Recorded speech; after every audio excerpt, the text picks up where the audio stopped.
Hi Aquarius, this is Jav. Welcome pa sa ating channel. By the way Aquarius, this is your career and money tarot reading. Tungkol po sa inyong buhay, karera at sa inyong kaperahan.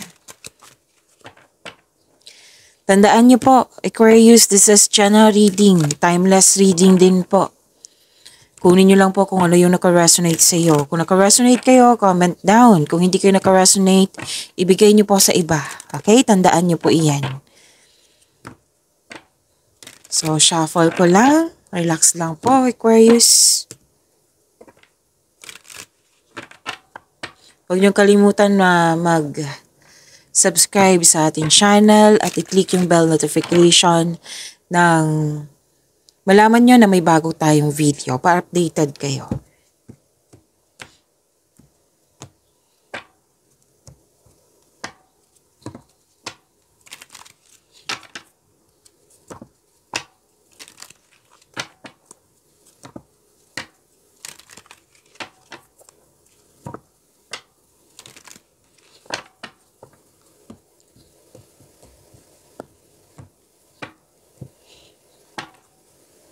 Spirits Guide, parating po.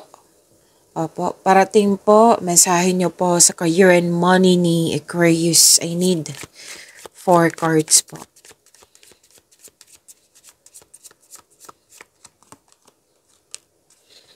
Okay. Okay. Malaking biyaya. Malaking blessing sa tanggap nyo at naging generous kayo sa kapwa nyo.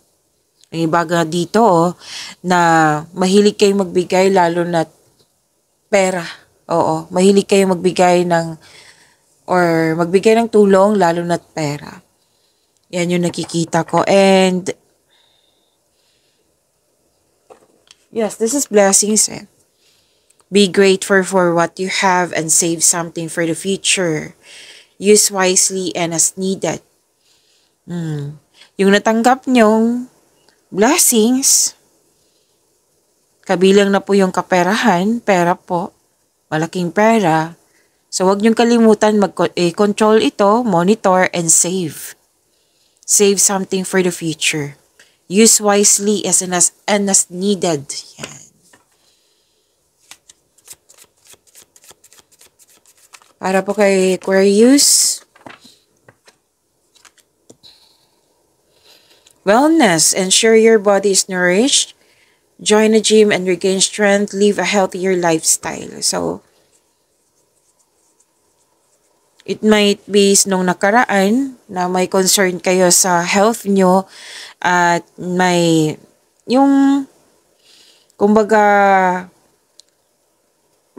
like for example, kung trabahante kayo, nag-sick leave kayo na masyadong mahaba. Nag-sick leave kayo tapos concern nyo talaga na yung health na kailangan maging healthy para hindi mag-sick leave.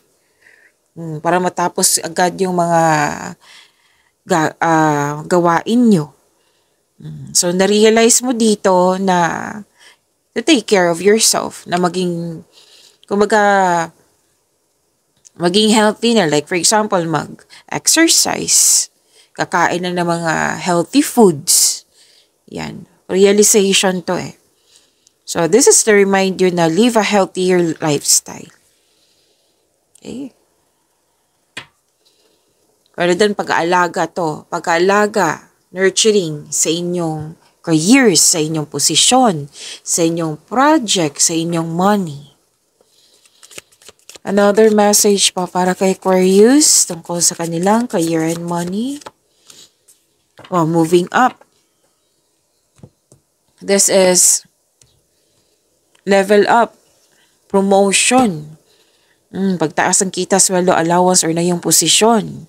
Career is on the rise. New offers and opportunities, salary increase. So, prepare yourself na may changes na mangyayari, changes nasa horizon na. Prepare yourself. Nakikita ko rin dito na busy ka. Okay, maraming gagawin. May offers, opportunities na kailangan may piliin. Kailangan gumawa ng desisyon. So, listen to your intuition and mag-connect kayo, mag-connect kayo sa inyong intuition at gumawa kayo ng konkretong plano para hindi kayo mahirapan sa pagpili. Okay? Time for reflection din. Kasi offer eh. And salary increase. This is promotion ha. So, go to the next level.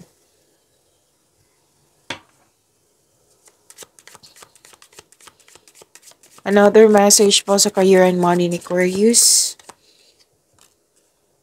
Another card na naman nagsabi dito na fast changes.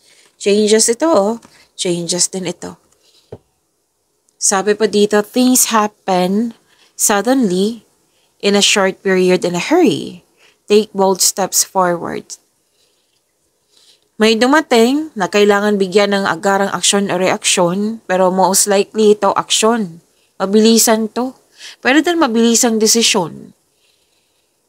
Na kailangan na gamitin mo yung talino mo, yung experience mo para makagawa ka ng best decision, best choice. And this is an action also. Bibigyan mo siya ng aksyon na mas magiging tutok ka, mas focus ka. May bigla ang pagbabago. So, prepare yourself. Kasi kanina pa to, pinaprepare kayo. Kasi changes nasa horizon na. So, prepare yourself sa changes in yung career and money. Kailangan po ng aksyon. I think this is an opportunity na sinabi din dito. Spirit's Guide, I need 8 cards para kay Aquarius tungkol po sa career and money niya.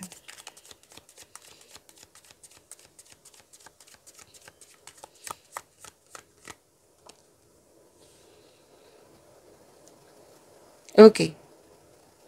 Nakita ko dito na some of you are earning money as a teacher. Kahit anong basta nagtuturo, pwedeng coach, instructor, professor. So, some of you. And some of you, nag-self-study, pwede din nag-decide na magpa-enroll sa school, sa seminar, sa workshop, or di kayo mag-take ng masteral or board exam. Miss Jav, matanda na ako, hindi naman ako mag-aaral.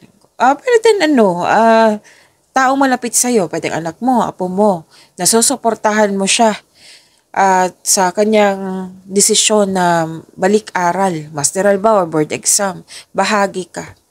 Okay? So, may masusunod na tradisyon dito. Nag-decision to para magkaroon ng traditional career path or you're moving up to the ladder of success, which is lumabas dito sa inyo moving up.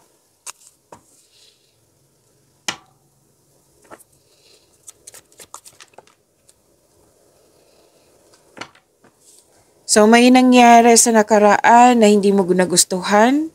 Tapos, nagpasya ka dito na mag-move on na. Nagpasya ka na mag-move forward na. You're walking away. Pwedeng change career to. Gumagawa ka ng action dito para magkaroon ng growth. Pwede din hindi ka mag-change career, kundi may gagawin lang kayo na changes dyan para magkaroon ng growth. Tumatalon yung cards mo. Okay. This is new beginning.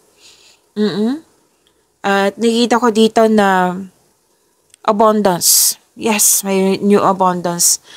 Abundance pa, new beginning. What I meant is new beginning, abundance. May nakita ko dito job opportunity, promotion again, na nag-clarify dito. At magkakaroon siya ng growth and stability. Change career pa rin to So, dalawang card na mismo nagsabi niyan.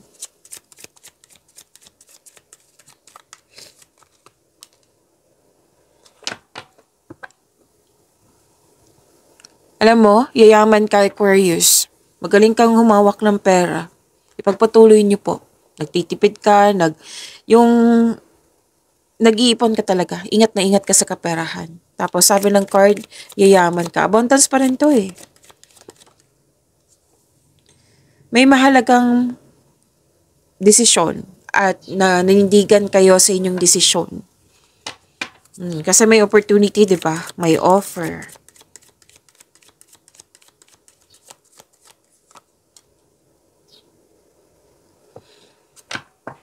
Okay, plano din to.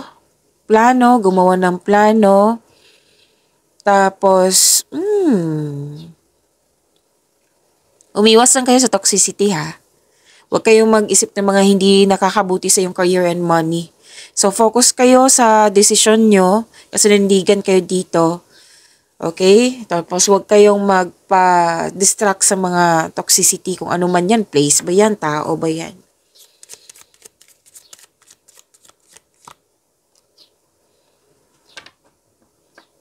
Okay. So, makakatanggap ng mahalagang mensahe. Naghihintay ka ng feedback from your client, boss, or new employer na very excited ka. Opo, very excited ka sa offer kasi alam mo makakatulong ito sa buhay pinansyal. So, excited ka sa news. Darating din to, sabi na yung card. Tapos, wag po daw kayo magpadalos-dalos sa paggawa ng desisyon. Like, oo, kasi sobrang excited ka eh. So, that's normal. Pero, be wiser sa paggawa ng desisyon, okay? At, nakikita ko dito, nagkaroon po ng hard work and productivity, dedication din for financial prosperity. Another message na naman na naulit na sinabi ng card na patuloy mo lang magsumikap, Aquarius. Tutukan mo ito, keep up the great work. Okay? So, yan po. Maraming salamat po.